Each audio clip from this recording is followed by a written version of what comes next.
foi sempre isso mesmo, é um alívio que exista livro, sabe? Uma coisa de você não se sentir sozinha, abandonada. Você pega, abre e sente aquele cheiro, é irresistível, você cheira. É o cheiro do próprio livro, que eu não sei te dizer que cheiro ele tem, é o cheiro do livro, né? E também, às vezes, passa a ser um objeto de desejo, quando é um livro raro, um livro difícil de se encontrar. Tão fundamental como respirar, beber água, ouvir música. Eu não consigo conceber um mundo sem livro e sem música. São universos infinitos que se abrem dentro de um objeto que é o livro.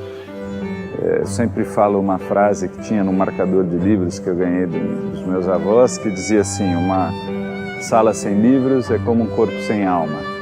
Então também eu acho que os livros configuram um pouco a alma dos lugares, porque neles está a história de cada pessoa, né?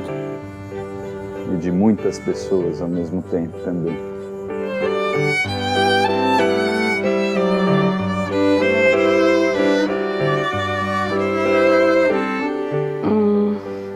Não, eu quase podia dar uma resposta do Dr. José aqui. Que você nunca diz qual que você gosta mais, porque os livros têm ciúme um do outro, então... Porque a biblioteca, ela é um espaço de descobrimento, de deslumbramento. E as pessoas sempre me perguntavam se eu não me sentia solitária de trabalhar naquela biblioteca. E eu nunca me sentia assim. Eu sempre tinha a sensação que estavam todos os espíritos dos escritores vagando por ali e faziam uma fantasia de quem estava perto de quem na estante. E se ia dar certo, por exemplo, botar Lígia Fagundes Telles perto do Antônio Cândido. Você vai buscar um livro na estante, às vezes é o livro que está ao lado que tem as coisas que você quer saber e que não era aquele livro que você estava procurando. Para mim, o que importa mais são os corredores da biblioteca, que é por onde a gente transita e onde a gente experimenta tudo.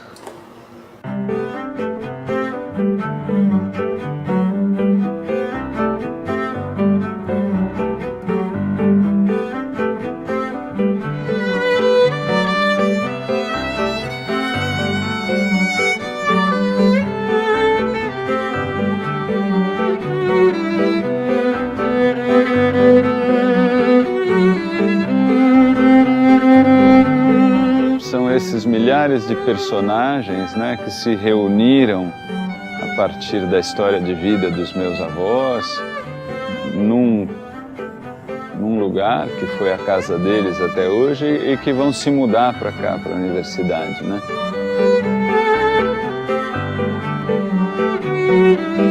A coleção brasiliana, principalmente para os pesquisadores, ela é fundamental.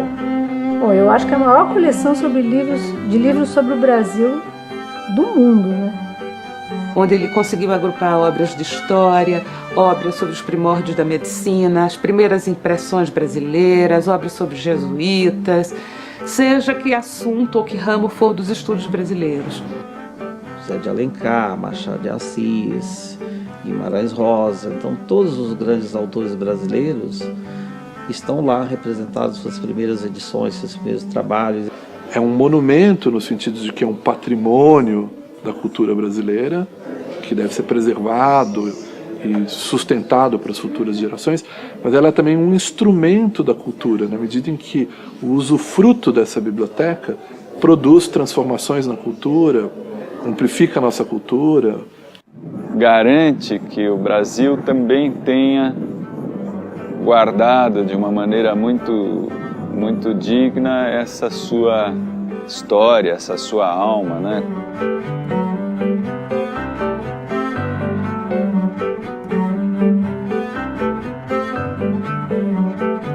Ele brincava que os livros à noite se multiplicavam na biblioteca, porque nunca tinha espaço suficiente, né? Chegou um momento em que ele e Guita perceberam que a coleção que eles tinham de livros escapava à propriedade de um indivíduo e que necessariamente ela tinha ganho um tal significado como um conjunto para a cultura brasileira que necessariamente ela tinha que se tornar pública.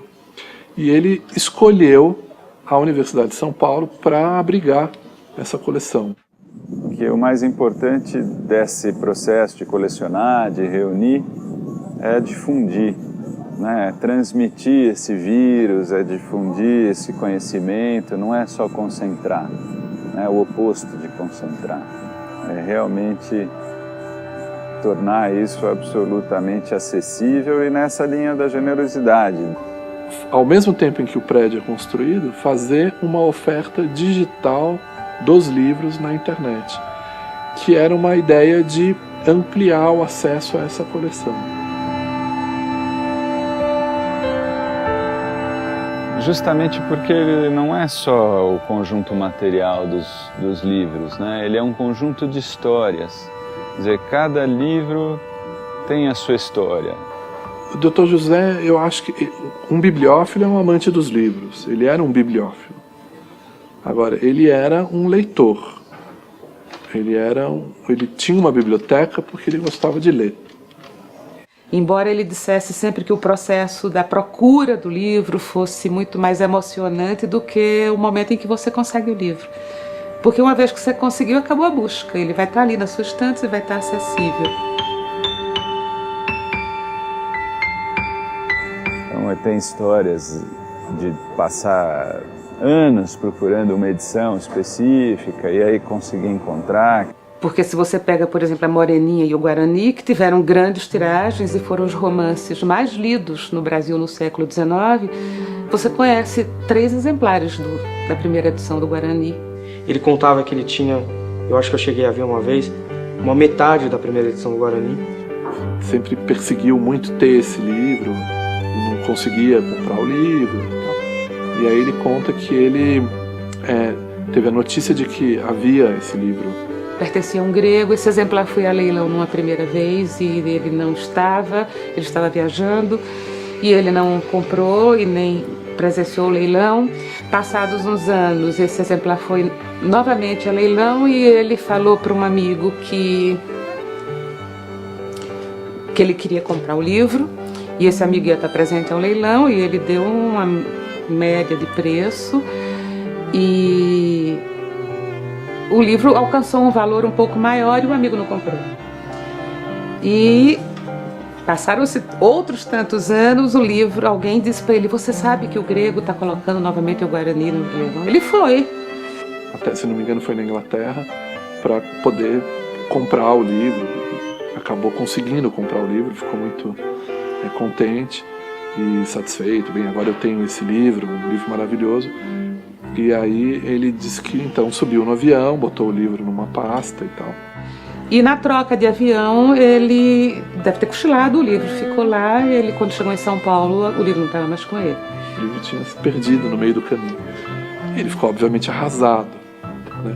E aí ele disse que quando chegou em casa falou para Guita, olha Guita, eu tenho uma ótima notícia e uma péssima. A ótima é que eu consegui comprar o Guarani do Zé de Alencar. Oh, que bom! A outra é que eu perdi. E ele ficou arrasado.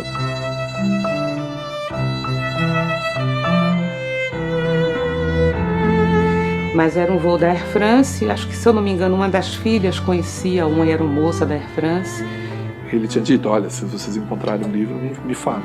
E a faxineira do avião achou o livro caidinho assim entre o banco e a parede do avião. E o livro voltou e está lá até hoje.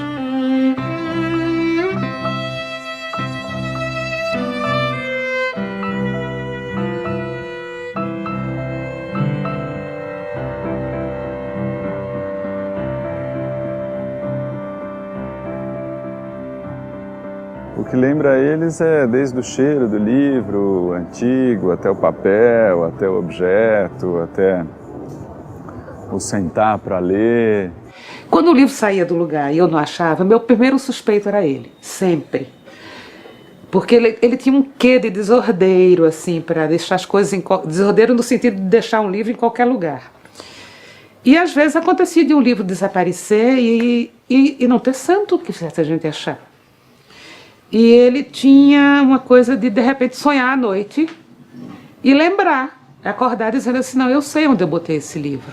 E aí ele levantava e o livro estava lá. Aí ele ia, botava no lugar e no dia seguinte, quando eu chegava, ele dizia assim, olha, já achei, já está no lugar, eu sonhei com ele e está lá. Agora você não precisa mais dar bronca. E às vezes ele estava fazendo 1000 coisas ao mesmo tempo, eu falava, você precisa parar, quando é que você vai parar um pouco? Né? E demorou para eu perceber que ele não era uma pessoa que ia parar um pouco, ele nunca ia parar um pouco, ele ia emendando uma coisa atrás da outra, sabe, 1000 atividades, e além do no carro, porque ele conseguia ler com o carro andando.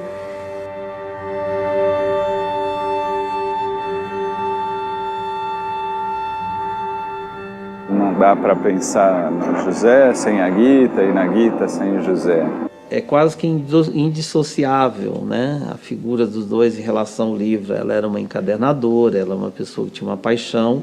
Quantas pessoas vocês conhecem que ficaram casadas mais de 60 anos e que se beijavam na boca e que faziam carinho e que um se preocupava com o outro e que se chamavam por diminutivos E eles são uma raridade, formaram um par que os dois tinham uma paixão pelo livro, né? Desenvolveu um trabalho também incrível para cuidar dos livros, para cuidar da casa, para cuidar da família.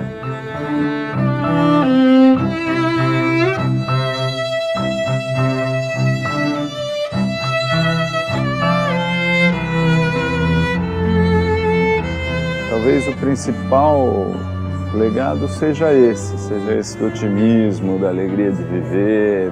A saída dele deixa um vazio muito grande. Quem é essa pessoa que vai simbolizar essa defesa do livro, a defesa da leitura? Então, para mim, ele é isso, ele é um homem livre. E que vai durar exatamente por isso, porque o livro é eterno. Como ele dizia que precisaria viver pelo menos 300 ou mais anos para poder ler todos os livros que ele gostaria de ler. E a gente achava que ele era eterno enquanto ele estava vivo. Não passava pela cabeça de ninguém que convivesse com ele, por mais que a gente visse que ele estava envelhecendo, que ele estava ficando mais frágil. Mas a sensação que a gente tinha é que ele ia ser eterno ali. Era um homem feliz, gostava de comer doces, gostava de beber e fazer um brinde, exagerar na comida, né? Então, e viveu bem, né? Viveu uma vida longa, feliz. De vez em quando eu dou uma conversadinha com ele, né? Ainda fala assim, olha, tô levando esse livro emprestado, mas eu vou devolver, vou ler, tô levando lá na minha mesa, boto na estante. Mas eu sei que o senhor concorda, porque se tivesse aqui, era o primeiro a dizer, faça. E eu acho que a obra dele vai ficar para sempre. Eu acho que a lembrança dele vai ficar por muito tempo.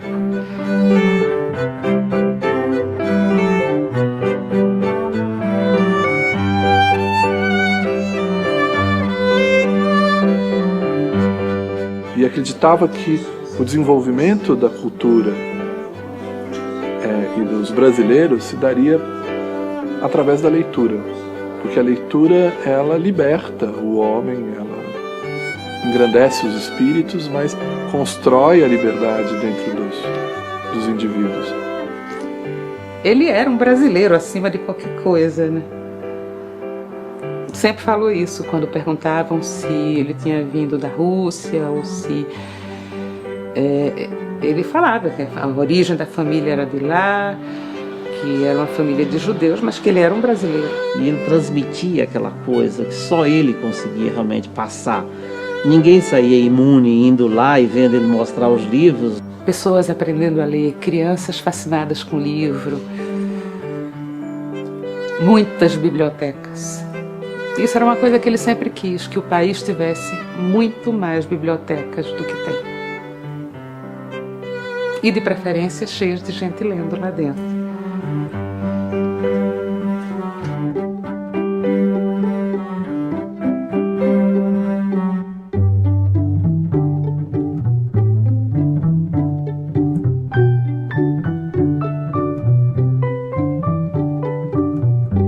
O que eu classifico esse meu contato com os livros de loucura mansa.